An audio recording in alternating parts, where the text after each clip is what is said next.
Well, hello, everyone, and welcome to another episode of Iron Panther Presents. Today, Kimberly, Chris, Stacy, and I shall be discussing I, Sniper, the Vice documentary series about John Mohammed and Malvo, the DC snipers, as they're referred to in 2002, who went on a pretty rampant killing spree from Washington State to DC and in the DMV area, as we refer to it here. And it was a very compelling documentary, as it tried to give you some type of reason of why these murders happened. And from Lee Malvo's perspective, he is narrating the story. That's what happens when you get to live through it. And the victims, and then kind of like the impact of what it meant to the society and that sort of thing. But let's start with Stacy. What did you think of the documentary? I think it was very well done. I did like the narration. It may be weird, but I want an audiobook by Lee Malvo. His voice is kind of soothing. Like you're talking about murder, and I'm just like, oh, this is great. Like, very intriguing. Like he has that voice. You want to hear more? Yes. Like he can read me like Three Little Piggies, and I'll be like, oh yeah, fascinating. You gotta do something when you're locked up for 23 hours a day. You know what I'm saying? They all gotta have jail jobs. Maybe he does audiobooks. Right. That's what I'm saying. By Lee Malvo. All profits go to, a victim fund. That's what I'm saying. It's possible. Better than 50. Huh? Better than 50's narration, right? Oh, yeah, that's true. That's definitely true. One of them is well spoken, and the other one is running a TV show. And he's an immigrant. And he's an immigrant, right? From Jamaica. Well, guess what? They're both from Jamaica. Pop, pop, pop, pop. Oh shit! Got it. There you go. One got shot and one did a whole bunch of shooting. Think about it. Anyway, Kimberly, what did you think of the documentary? I thought it was well done. I thought it was very thorough. It was very emotional too.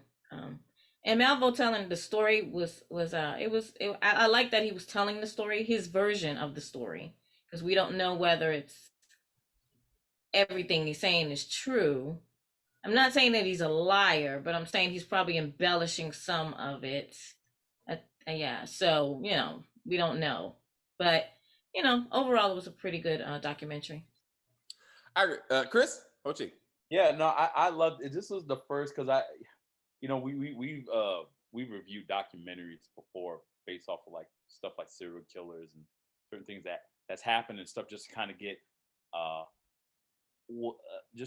well acquainted as far as like what happened, like what happened here or whatever. So we watched the documentary, you know what I mean, from Making a Murder to I guess what was that last one we just saw? I forgot what it was, but anyway, but this was the first time, at least for me, like watching a documentary, and I just remember all of it because I lived through it being in high school. And so this one was kind of like, it kind of, at certain parts, it even kind of got emotional for me because I remember, I was like, yo, I remember this. And I remember like certain parts that they were talking about literally going outside in high school and us freaking out because we see a white van and all the teachers are yelling at us to get back inside. I just remember, being in, Southern Maryland, that was just what happened. And I remember a year before that 9/11 happened. Well, let me start at the beginning. I've been in high school 2000, 2004. 2000, couldn't have cell phones at all, right? This is, couldn't have, they see a cell phone, it's taken away, you never see it again. 2001 hit, in September 2001 hit, they're like, okay, you can have a cell phone, but it needs to be turned off in the bag, we better not ever see it. And then a year later, in October, DC Sniper hits. And it changed high school, at least in the DMV area, it changed high schools forever after that. They're like, okay, you can have your cell phones on and it could be to the side. Just don't make it distracting or whatnot. And that was it. And actually, that's how I got myself. I got my first cell phone after September 11th. It was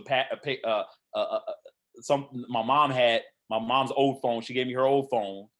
Didn't have, I could only dial like 2 numbers on that thing. And then that happened with the DC Sniper. And then she's like, okay, let me up your minutes a little bit more. You know what I mean? Because calling homes and like trying to call folks my parents to pick me up or whatnot after the DC Sniper and all that stuff, because they kept closing schools and whatnot. That was ridiculous. So watching this documentary, it was crazy how it just kind of put me back into certain moments. You know, and I'm like, oh yeah, I remember that gas station shooting, and then just remember like we're literally having people roll down the windows and throwing money at people and be like, hey, can you pump my gas? I'll give you some money. Can you pump my gas? You know, I did that. Yeah, it was just like. So this was the first time. So it's just kind of crazy finally seeing a documentary. You're like, oh shit, I lived through this. This is crazy. You know what I mean? So, and then, you know, like you said, there's some tidbits to it that I didn't know about. Like I didn't know it started in Washington State and Yeah, me either. Stuff. So yeah, you know, I just remember, just like they said in the documentary, I remember all of us being shocked. I'm like, they're brothers? They're a bunch of brothers? Like what? Like we don't do that. Wait, what? Like, you know, yeah. I remember, yeah, it was crazy.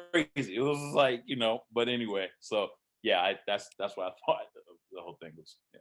I too lived it. I got into the DC area in 2001. So I was more concerned because I was in the army at the time, and I was more concerned about going to Iraq for the second time in the second invasion. And so I thought that's what I was going to be. So when I saw the DC sniper stuff on TV in 2002, I'm like watching the you know, the news coverage of that. And I'm watching the shock and awe when we're bombing the shit out of Baghdad. And I'm like, wow, like I thought I was going to be involved in one of these things, but I'm not really impacted by any one of them. To be honest, I don't remember, like my friend Paula remembers the whole trying to avoid being shot, going to get the gas and that kind of stuff. Like the white van, like in general, but no, I don't remember the fear. Like watching it, I'm like, damn, David, like I should have paid more attention. Like I could have been murdered. Like I did not give two fucks. Apparently, I mean, I was just getting gas, living my best life. I mean, to be honest. I remember people actually doing the dodge. Like they would go to the gas station and then like kind of keep moving around so they couldn't get hit. And they do this all the way to like go inside and pay, and they're like zigzagging and moving around, and then they get to the pump and they put the the gas thing inside of the car, and then they would sit in the car. Like you can't get shot inside of a car, but I know, right? it's like I can shoot you with glass. Like it's music. This is bass. This is exactly. I'm on bass. Can't get me. My windows apparently is bulletproof. Can't get me. Right there. Exactly. I was like, this is dumb. But we were all unnerved by it. It was crazy. Well, most of us were. Yeah, I was. Oh, yeah. I'm sorry, but yeah. I just same thing from anyway. I won't give too much about my life. So watching this, I knew about the DC stuff. Like Chris, like I didn't know about the whole like killing spree they had even getting to DC, right? So that was enlightening. Episode 5 did it for me. As Kimberly said, this is told from the story of the man who lived. All right. And that is very important. Okay. So when you think about the Malvo's here, Muhammad's not. Okay. So Leroy, like, well, you know, I had no choice. Like I was just a tool of this man who made me do it, you know, who made me feel safe and loved me, and I was gay and he loved me, and I had no choice but to kill all these people. And I'm like, you can kiss my ass, because when he says in this special, when John asked him to shoot a pregnant woman, he said, no, I'm not doing that. And his daddy / and they argued lover, about it. right? His daddy / lover said, all right. And then he said, well, how about we get back to killing other people? And he was like, sure. And he got back in that car and started killing more people. So I'm like, he deserved to be executed to me. Like he should be old enough to be 21, old enough to drink. And then he gets executed immediately after that. He does not deserve to live in prison. That to me, he is a murderer. Like, and he had and for the most part, he had no problems with it. And every murderer has some type of bad life. I'm sorry, why his mom, he should have killed his mama. If this was supposed to be a person, and his daddy, to be honest, huh? And his daddy, His dad. So I mean, his daddy was like, "Oh well, I can't can't take you. Oh, sorry." Like, and then want to cry about it afterwards. Like, you could have took that kid, or you could have figured it out. Left him with your mother or something. You know that first of all, you're 44 with a 19-year-old. That's where you messed up the first time. And she was a 19-year-old crazy woman. Yep. His father did not protect him. And when I saw him in this, I was angry at his father, because I was like, your one job in the world when you have children is to protect your child. And when the mother is abusing him, whether it's verbally or physically, you go to court or you do what you got to do to take that baby from this woman, because you should care about your child. You made this child and you should protect. He did nothing to protect him. And now you're crying. You're like 88 and now you're crying. Yeah, it's too late. Yeah, it's too late. Yeah. Their first victim was related to John's, like kind of vengeance on the woman that helped, to take his kids away from him as he saw it. So that was the 16-year-old girl. Yeah, but then after, and that was wrong, but there was a thought process behind it. And then after that, it just became, we're gonna shoot whoever we get our hands on. And then it's like, it's supposed to be a race, war, John's war against white people. Well, now you're killing black people. You were killing everybody. And they were like, oh, well, if we only kill white people, they're going to figure it out. And it's like, what? Not really. I mean, if you're in a white area, just shoot white people. Most people. Shooting is wrong. But I said, I understand. Like, if you have a mission, like he should. It's unfortunate, but if John's whole mission was, I'm taking revenge for my ex-wife, my second ex-wife, like taking my kids, then go find her. I mean, apparently they found the house. I'm like, that's a single mission. It's terrible, but it makes sense. This man just wanted to kill people, and his boyfriend wanted to help him, and they got caught. But when you only hear one voice, it's like, well, I had no choice. Like, he made me, I mean, I was like, of course that's what he's gonna say. Of course that's what he's gonna say. In his defense, he was a child and he was groomed. He was groomed. Yeah, I do think he was groomed. I mean, I'm not saying that he does not obviously. Oh, he's absolved of any responsibility at all. But I just there are certain things I remember from back then, hearing the stories about the way Muhammad would kind of change Malvo's thinking or whatnot. He manipulated him. Because he was I guess 15 at the time, 15 or 16 at the time, and he did kind of really messed up in his mind, not in the sense of messed up his mind, so therefore that's why he's all screwed up or whatever, but in the sense of he didn't have anywhere to have a direct path, and Muhammad said, hey, go this way. You know what I mean? And so in that part, I do think he was telling the truth. I think he embellished a little bit as far as how bad Muhammad kind of brought him to that. You know what I mean? Yeah. That's what I'm saying. And to Kim's point, I think there's other parts where he kind of embellished a little bit too. You know what I mean? A lot of it actually, or certain parts of it. You know what I mean? Because I've seen other interviews with him, and certain things he denied stuff, even with the whole the whole. I guess the Matt Lauer interview, or the one right before Matt Lauer or whatever, he said, oh, no, there was nothing sexual between me and Muhammad. And then all of a sudden it turns out, oh, well, there might've been some sexual arrangement, but there was nothing crazy. And then now all of a sudden it's like, oh yeah, we had a sexual high. And I'm like,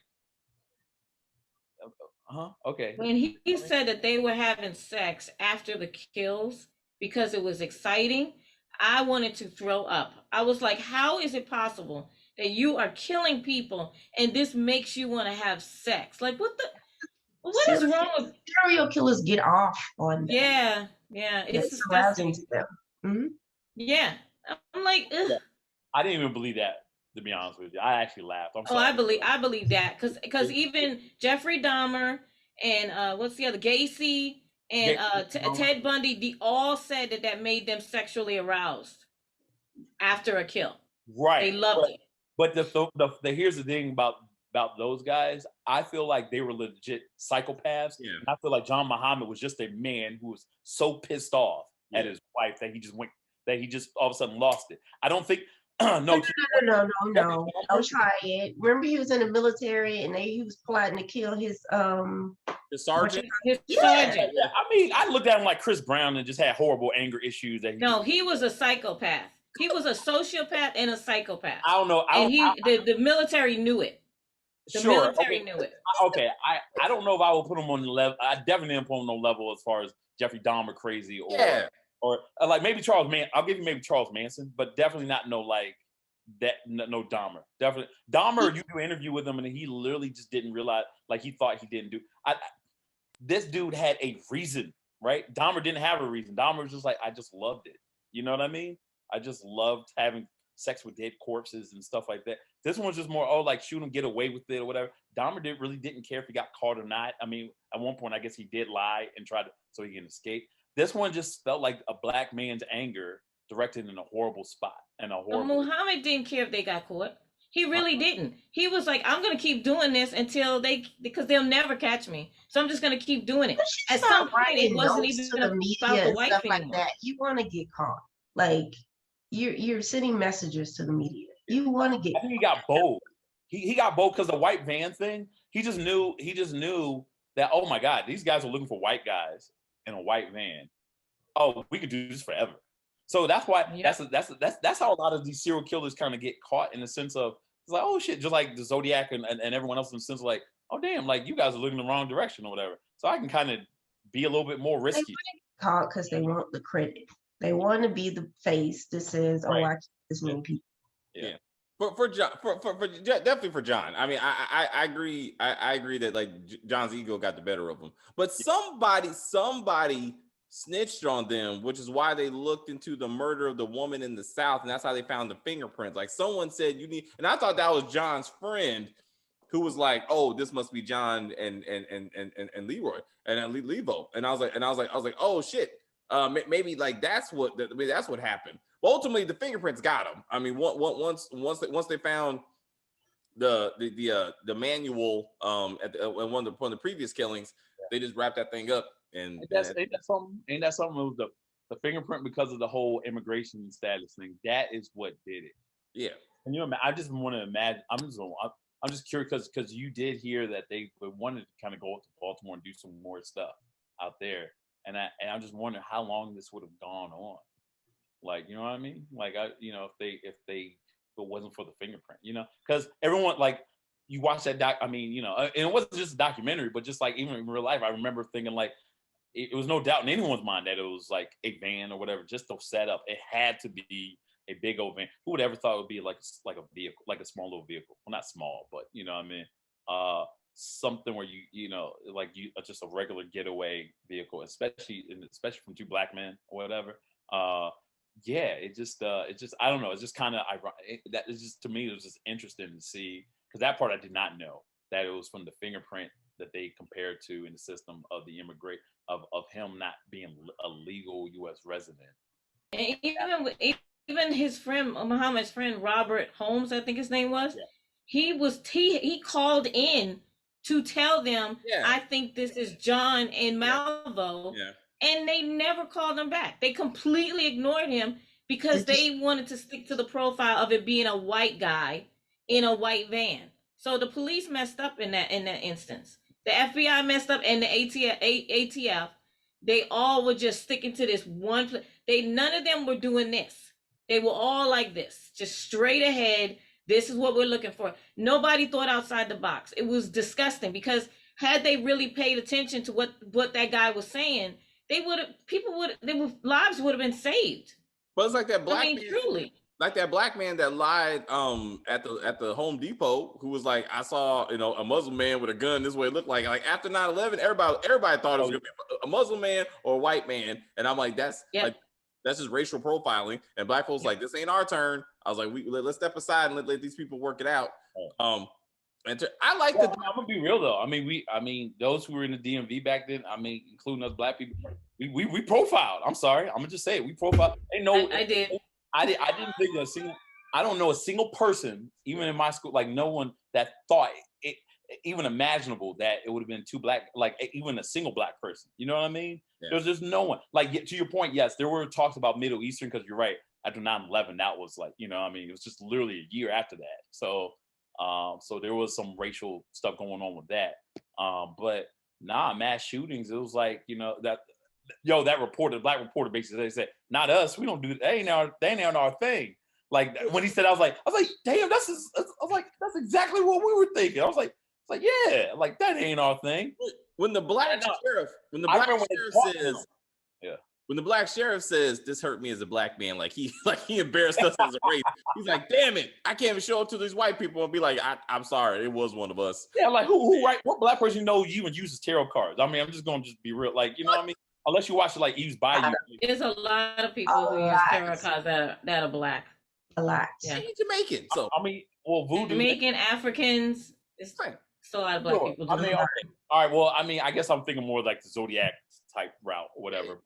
But is it like there's always like the mass shooting that like, oh, I'm gonna make a message to the media. Well, black people, there's a reason why there's a joke. There's always jokesters when it comes to horror movies and was a scary movie. And the black people, the first ones to run away, but we out of this shit. Like they do not. They're like, I ain't gonna play that game with the cops. I'm just gonna go.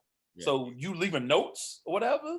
Nah, I was like, that wasn't normal. And to your point about, and I think that was part of the reason why I think he did kind of maybe shoot at least one or two of the minorities in the sense of to throw them off and not make it a pattern where it was only white people.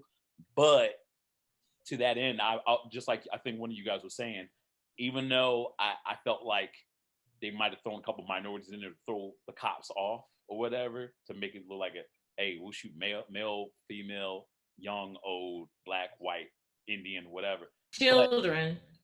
Children. Yeah. But when he kept doing, but to your point, it did kind of dilute the message that he wanted to say when he shot, especially when he shot like Conrad and everyone else. It was just more like they already not looking for you, and then you want to try to say like have a message about you're tired of what happened to black people, and you're going to shoot this black man. It's you know what I mean? It just I don't know. But again, we're hearing it from Malvo. Like that's how his so that part, even when the stuff that did come out was literally some of the stuff really was Muhammad did have a thing about white. I mean, he was a man that turned into a black Muslim in the military and whatnot. No, literally, he had a disdain for. That's not a secret. Malvo didn't have to tell you that. That was no secret. He had a disdain for some white people. You know what I mean? Yeah, and he said, because remember he was trying to kill his chief or captain or somebody. Yeah. He was trying to blow him up because he was white and in authority over him. He had issues with white people way before Mildred took his kids. Like way before that. He just had an issue, and then he became a radicalized Muslim. And nothing against Muslims, nothing against them. Right. But he became a radicalized one, and he just wanted blood. What's up, Stacey? I saw you about to say something. What? Okay. Well, what I liked about the documentary was that it wasn't just Lee Malvo's story. Like they made a very conscious effort to tell you the lives and the relatives of the victims, that you understood that they were real people and that they suffered, and that their families suffered and still suffer. And I like that. I like that it was as much as they could, it was a balanced story, right? When we did the last serial killer one, again, it was really told, I mean, really from the reporter's point of view and the killer's point of view, like for the most part. And it was like, and the killer's an evil man, and he's evil and he's dirty and he's killer. Like, it's like this tried to show you the humanity of these men, and to say that, and even whether you believe it, they had their own reasons for doing what they did, but they try to make it balance out. So as much as you sympathize with with Leroy's like a background and his abuse and stuff, and even John's situation, like with his family, like, but you still realize that these men killed other people, like innocent people who had their own problems. You know what I'm saying? That and that it makes you want to go, like, again, do you see what? Do you try to sympathize with the murderers, or do you understand that, that they're victims? And you can sympathize with both, but that doesn't mean the murderers cannot be punished for what they did. And don't forget about what they did. Because at some point you could be like, oh, again, he's a poor kid. He got manipulated. He was just a tool. Like I'm like, no. Like you have some personal responsibility, like in that, and to say like, and then even the victims were like, especially the wife of the bus driver was like, this man needs to be like, he needs to be killed. Like he's not suffering enough. And I understand that, I really do. But I thought, didn't they try to get him out of jail?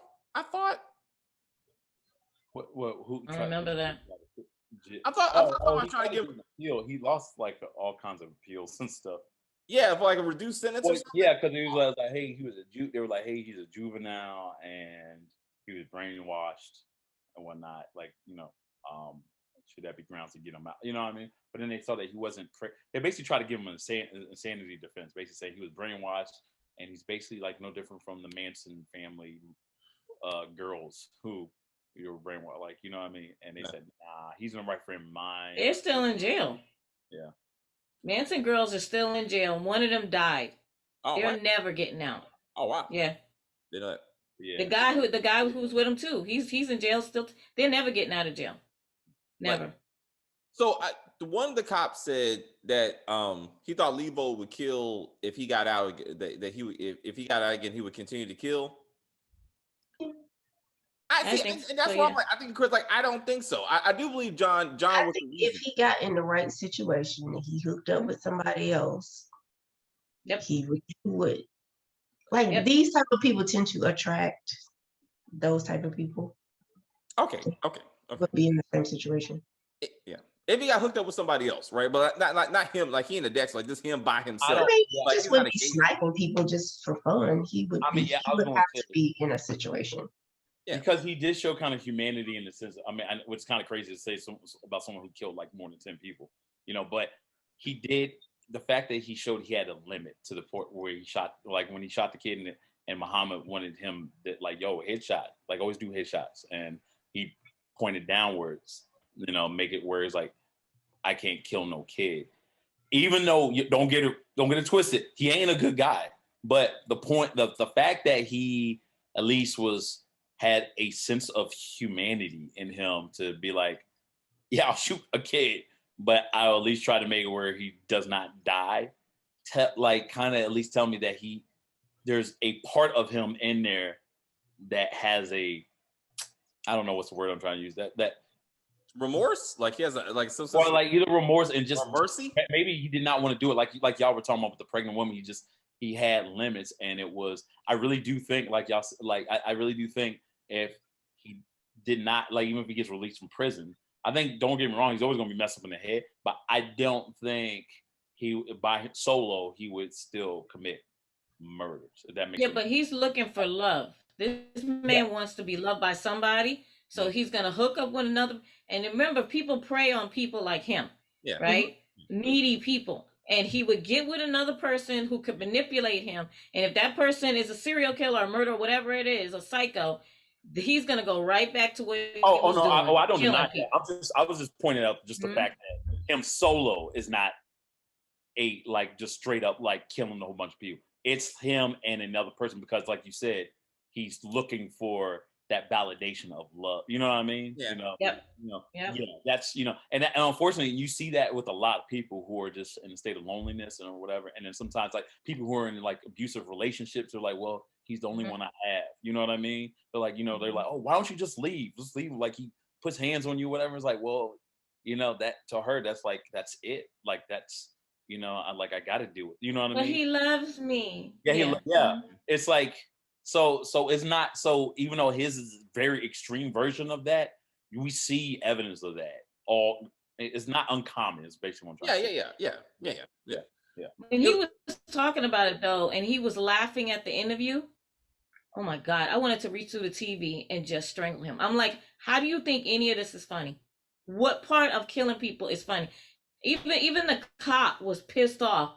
He wanted to put hands on him. You could tell. Yeah. If they could turn that camera off, he probably would have beat him to a bloody pulp.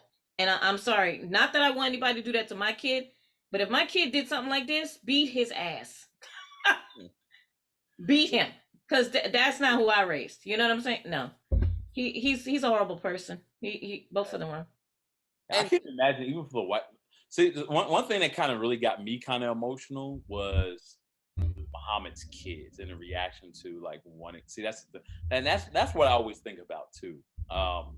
Even when I watch documentaries and you hear that certain serial killers have either ex-wives or kids, my mind always goes towards like both the kids of the victims, obviously, and we saw some of the kids of people's parents that, like, you know, maybe their father died or where. But to me, one thing you never really hear about, because it's like because you don't sympathize with the serial killer's life and their family, but that to me, because it's never talked about, it's always I always find it always so interesting when I hear something about the killer's kids, because to them, like to the kids, they're like, yo, that's his dad or whatever. Like, oh no, he's a good guy. What? And then all of a sudden they see all this, and then it just messes them up. And then to me, that what really kind of got me was, I guess, what the night of his execution, and they were trying to see him, and then they didn't get that phone call basically of him basically saying, hey, I want my kids to come over.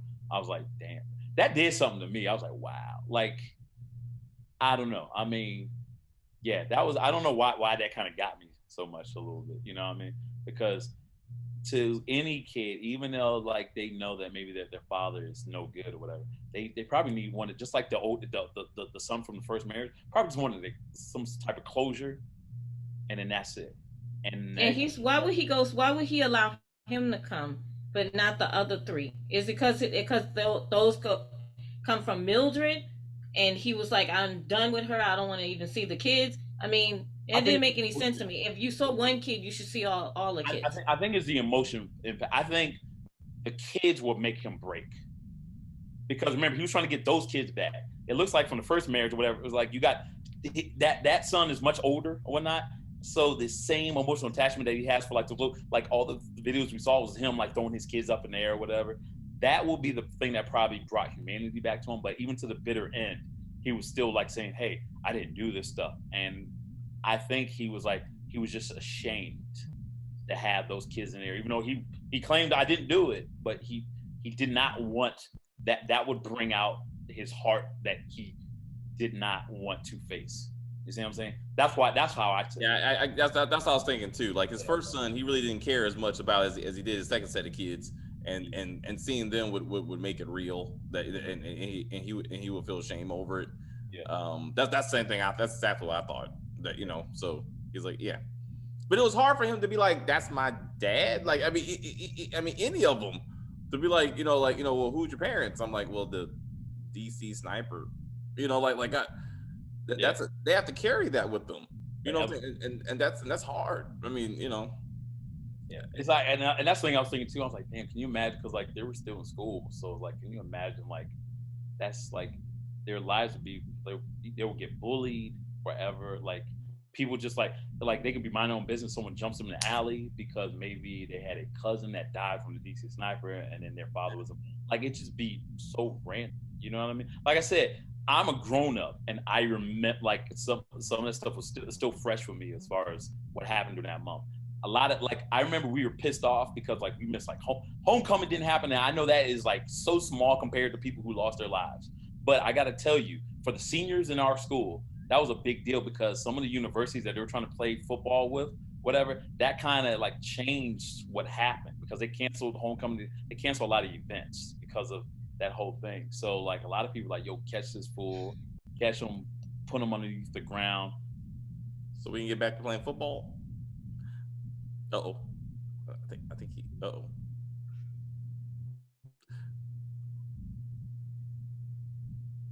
think we lost Chris. I think so. That's an odd segue, but to be like, hey, football's important. Oh, there you, Chris. There you are, back. You back? Yeah, my bad. Yeah, I froze a little bit. Sorry. So, but no, I was just saying it was just it just changed as far as like people like go to the gas station even today in a different way because of stuff that happened back 18, 19 years ago. So it's I'm free. So yeah, those kids gotta live with it. Those kids gotta live for the rest of their lives. Yeah. I felt bad for that woman who lost her husband.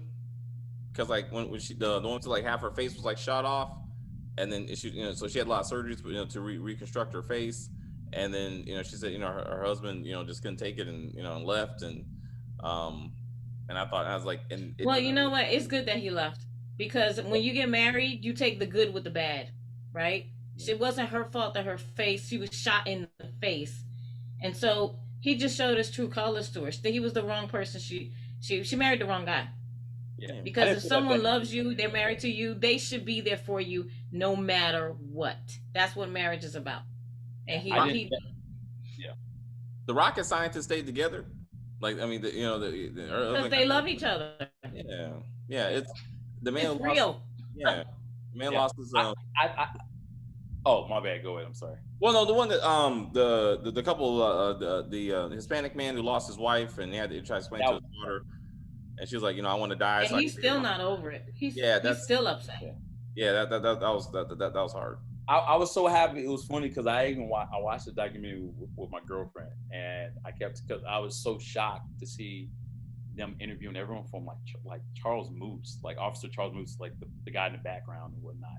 Like they had literally brought everyone back that was there, like but including like some of the victims and the victims' family.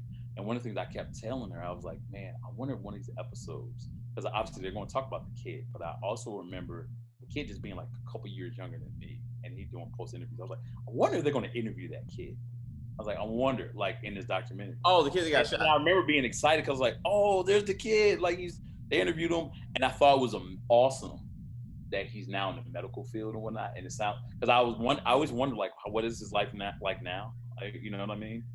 And it sounds like, he took from that experience and he's now trying to project a really good career out of that. In the sense of, when I say career, in the sense of like because of what happened to him, he's now trying to think of serving others in the medical field or whatnot. So I thought it was super dope that they got him.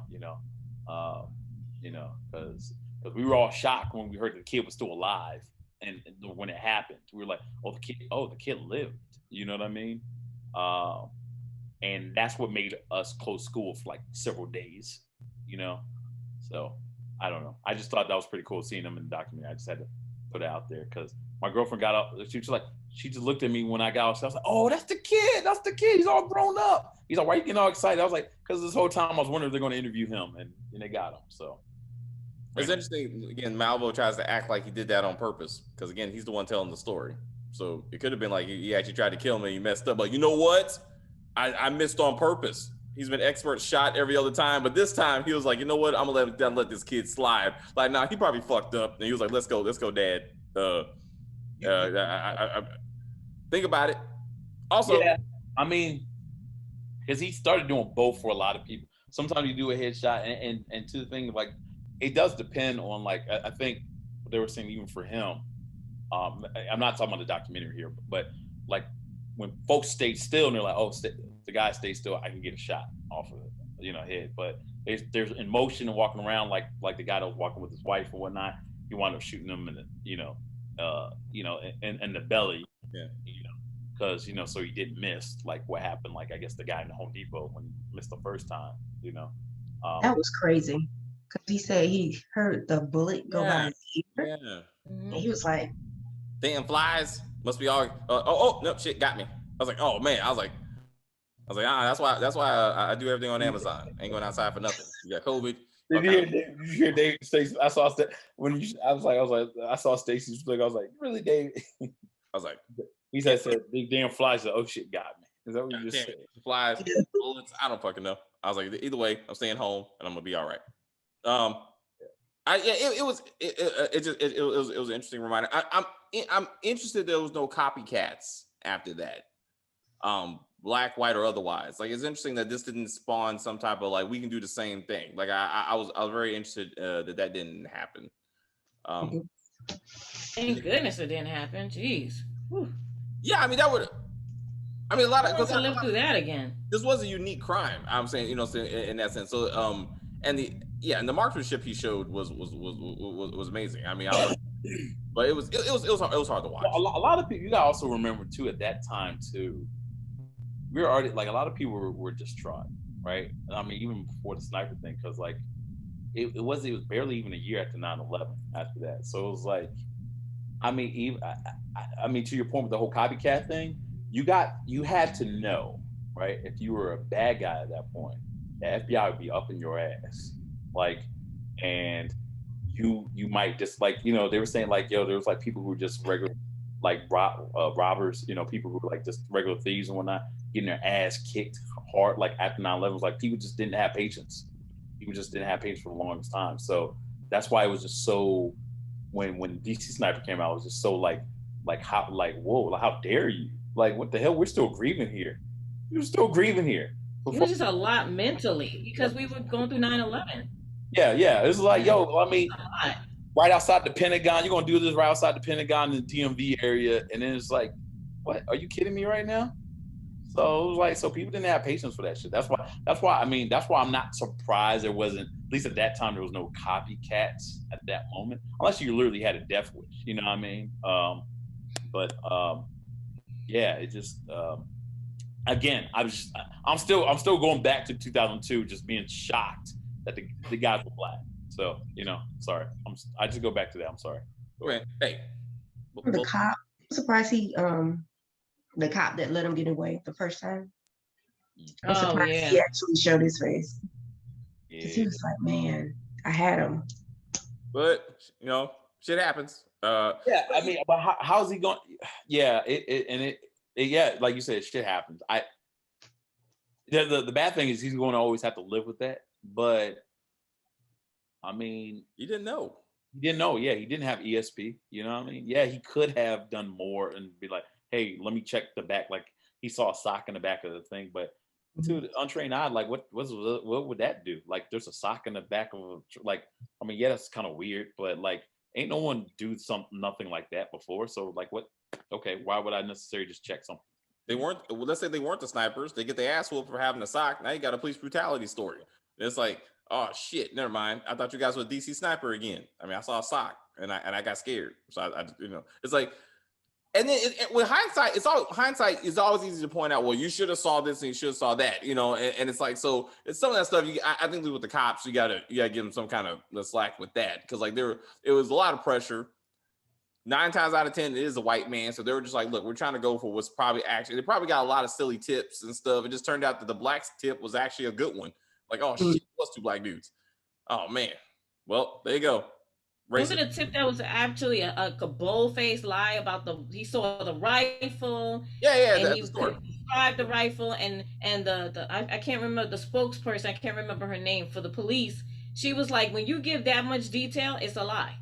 Yeah, like it's not real because our minds don't work that way. I was like, yeah. That black man was racial profiling some poor Muslim person. They got some poor Muslim person got their ass whooped. So I mean, people got pulled over in white vans, got frisked and stuff, but they were white men wearing white vans and driving white vans. Hilarious. I was like profiling. I was like, now they know. Anyway, all right, let's wrap it up. Stacey, any closing thoughts?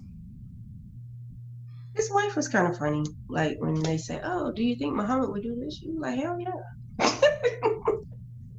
She was good. She was good. She's like, I didn't leave him for nothing. I left him because he's crazy. And she was in hiding. Yeah. I mean, yeah. If you go into hiding, like most people, you just, separate, you leave, you have the kids, and, you do the visits and all that stuff. She was like, I'm out of here. I am dust. Like I'm telling y'all, for years he was trying to kill me. Y'all didn't care. So. Exactly. Right? He said, did you catch him yet? He said, no, you know where he's at yet? He said, then what you said? Then yeah, I want to go. Yeah, exactly. Yeah. It's like, well then, okay, man, well, fine. Kimberly, any parting thoughts? No, hopefully this never, ever, ever happens again. But I feel like I understand why people want Malvo dead, but I feel like Muhammad should live. He should have lived. You know why? And I feel like Malvo should live. You know why? Not because I want to pay for them, but because forever and a day they have to psychologically live through what they did to people and understand how much people hate them. And I wish they would have killed themselves. That would have been better for me because that means that they actually felt something, like some type of guilt or something like that. Because killing them, that means that it's all over. They don't have to think about it anymore. It's done and it's over. I think that's what some of the family wanted. The family, I think not from this documentary, but I've seen the other one with the other girls, the woman who lost her husband or whatever. She said the idea of Malvo is still alive, and every single day he's like, she has to think like, I wonder what he's doing right now. Oh my God, he might be laughing. Like, what if he's laughing? Like he's reading a book and he's laughing. Like it just disturbed her. So that's why a lot of times, you're right. Yes, they would suffer more in prison. You're absolutely right. But to the victims' families, they just want them just gone. They just want them gone. Yeah. And you're right. Get that part too. No, what you're saying is great. But I do think they should suffer in prison. But I gotta be honest, if it was one family member of my own, I probably just want them got off this planet. You know what I mean?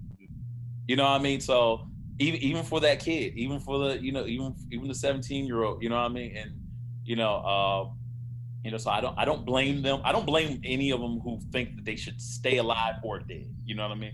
Everyone processes mourning and grief differently. You know what I mean? I was very, very impressed with this documentary in the sense of them able to get family members and having these guys being okay with being interviewed. Because even though, yes, this happened like what, almost 20 years now, like this, some of the stuff's still fresh. Like I think it's very courageous. Even like the Hispanic man who lost his wife or not, that's got to be hard still talking about this stuff. You know what I mean? There's one thing talking to the cops. Okay, fine, you can talk to the cops or whatever. Okay, they don't have that much of an emotional tie as much as the family, but having these guys being able to talk about, I think that was a big deal to me.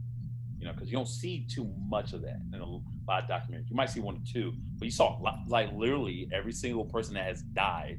You had like either someone's child or someone's spouse, and I thought that was awesome that they were okay being interviewed for this.